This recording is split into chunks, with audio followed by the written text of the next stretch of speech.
Hey, it's Rhett Nelson with EastIdahoNews.com. We are in the studio today with Josh Allen. Josh is a professor at Brigham Young University-Idaho. He teaches English, and he just wrote a book. It's called Only If You Dare, 13 Stories of Darkness and Doom.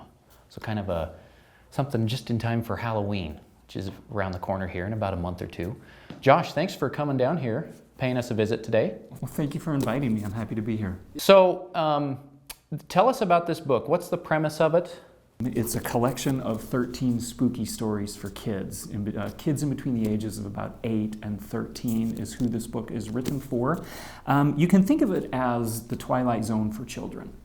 So it's got spooky situations that kids find themselves in. I like to take ordinary, everyday things and make them really creepy. So I've written stories about things like the haunted paper towel dispenser in the boys' bathroom, a really creepy microwave, a really gross bowl of oatmeal, those sorts of things. Ordinary, everyday things that turn really spooky.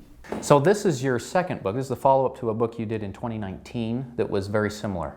Yeah, the book I wrote and published in 2019 is titled Out to Get You, 13 Tales of Weirdness and Woe, and it similarly is 13 stories, Twilight Zone-esque stories for kids. Both books are illustrated by Sarah Coleman, so they come with spooky pictures, and both books happen to glow in the dark. The covers of the books glow in the dark, which is a really fun thing. Nice, that's way cool. So what has been the response then? You have 2 books under your belt now. What's been the response? From readers? I've been very happy with the response I've had from readers. The books have both earned some really nice reviews, some nice national reviews from Booklist and School Library Journal. The Wall Street Journal gave me a really nice review. Readers have been really polite. Readers have been really great in their response. I love going to schools to visit kids, to talk about imagination and creativity, to try and inspire kids to become readers and writers. In fact, that's maybe one of my favorite things to do, is to talk to kids about creativity and imagination and see if we can get them hooked into reading. Is there a favorite passage in the book? Maybe not a favorite passage. I mentioned earlier. I just remember favorite story or. I mentioned earlier the story. There's a story about kind of a haunted, spooky microwave and a really gross bowl of oatmeal. So there's a story I have in here about a girl who hates oatmeal. Oatmeal is my least favorite food on the planet. I just despise it. So I wrote a horror story about how much I hate oatmeal. Okay. And this girl throws away her oatmeal while her mother is not looking one morning instead of eating it. And that night, the microwave comes on all by itself, and she stumbles out into the dark kitchen, and there's something spinning in the microwave, and it counts down 3, 2, 1, ding.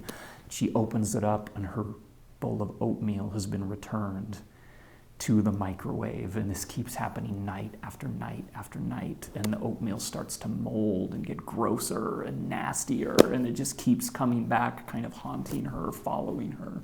And I had a lot of fun writing that story. How do you fashion a story? I mean, how do you come up with a story? How do you? Well, I'm interested in taking, like I say, ordinary, everyday things and making them creepy. And so I just take my inspiration just by trying to pay attention to the world that I live in. I write about things like the boy and the girl who were trapped in the school crossing sign. You know, the yellow school crossing sign with the boy and the girl in the crosswalk. Yeah. I was driving to work one day. I passed a sign like that, and I thought, that boy and that girl in that street sign, they could be trapped in there. So I ended up writing a creepy story about that. I have a creepy story about the haunted paper towel dispenser in the boys' bathroom, a couch that's just sitting on the side of the road. I try to take my inspiration from ordinary, everyday things. A few months ago, I spoke with Richard Paul Evans. Do you know who he is? Yeah, I do. Author of The Christmas Box, Michael Vey, a bunch of books. And I was asking him kind of the same question, and I asked him, do you ever get writer's block? And his first reaction was, I'm not sure I know what that is. And then I explained it, and he's like, well, okay, yeah, I see what you're asking, but no, I don't. Do you get writer's block? Well, I tell my students, I teach creative writing at Brigham Young University-Idaho, and when my students ask me about writer's block, I always tell them this. There's really no such thing as writer's block. It's just plain old-fashioned fear. Fear that what you're writing isn't good enough, fear that the words you're putting on the page are going to be laughed at or that they're not going to be publishable. And so when we sort of clam up as writers and we stare at that blinking cursor, the reason we're doing that is because we're afraid that what we're doing isn't good enough. And so the way to overcome writer's block, I tell my students, is to just be brave. Be brave enough to keep putting the words on the page, even if you're afraid that they're not good enough. Just keep moving forward, keep going. So let's talk about how did you get interested in writing? Well, I've been interested in writing from a very young age. I fell in love with stories even before I could read. Things like Star Wars and the original Superman movie with Christopher Reeve way back in 1977. I remember seeing that movie in the theater and just being completely blown away at what stories could do to us. And then when I learned to read and I learned that you could get those same jolts free from your public library, that was a game changer. It changed everything for me, and I've wanted to be a writer ever since. When did it become a thought in your mind, I should write a book? Probably I started trying to write my own stories as early as middle school. The first story I remember writing, I think, was in my 6th grade English class. It was called The Morning Monster. It was about my mother waking me up for school one day and how she transformed into this monster when she would wake me up. As an author now, what authors inspire you? My favorite authors, Gary D. Schmidt. He's won the Newbery Honor twice for books Lizzie Bright and the Buckminster Boy and the Wednesday Wars. I love a writer named Neil Shusterman. He wrote a Scythe series, which is fantastic. Jason Reynolds, I think, is one of the best writers for kids today out there. He's just fantastic. Anything by a writer named Jasmine Warga, she's just really brilliant. These are some of my favorite writers. All the writers I just mentioned, they write for kids. I read a lot of children's literature because as a children's author, you need to stay aware of what's being written and published. What has been the most rewarding part of the writing process for you? For me, the most rewarding part of the writing process is when you get to meet kids who have been inspired by your work. I was at a school in Boise not long ago, and a kid came up to me and kind of tugged on I was wearing this jacket. The kid tugged on my jacket and kind of gave me the symbol to like come down. And so I sort of leaned in, and the kid said to me, "Can I tell you a secret?" I said, "Yeah." And the kid said, "Your book is the first book I ever read all by myself."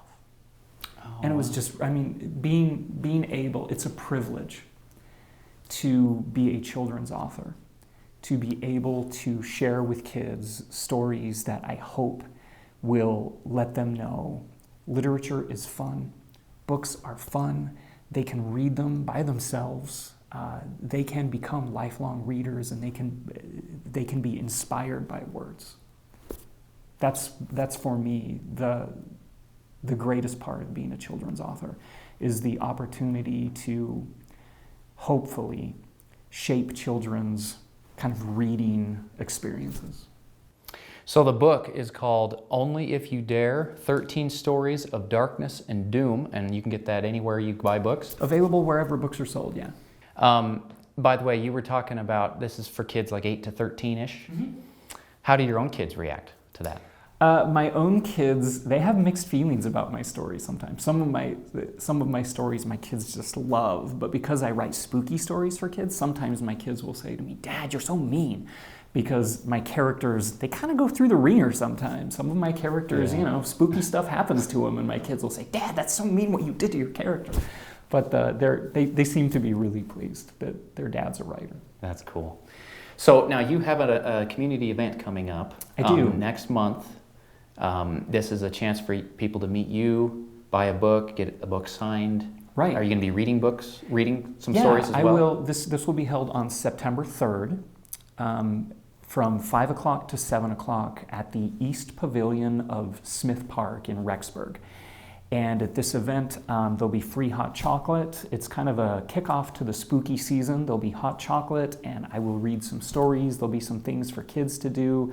And I'll read a couple of stories, sign books. I'll have bookmarks and temporary tattoos, little skull tattoos for kids that kind of are themed around one of the stories in the book, and it'll just be a mix and mingle. So you can learn more about Josh there, meet and greet him, get to learn more about the book. We'll say the title one more time. It's called Only If You Dare, 13 Stories of Darkness and Doom. Now, Josh, if people want to follow you, where can they find you? They can find me on Twitter at JustJoshAllen, and they could look me up on Facebook as well. So Josh, thanks for coming down here with us today.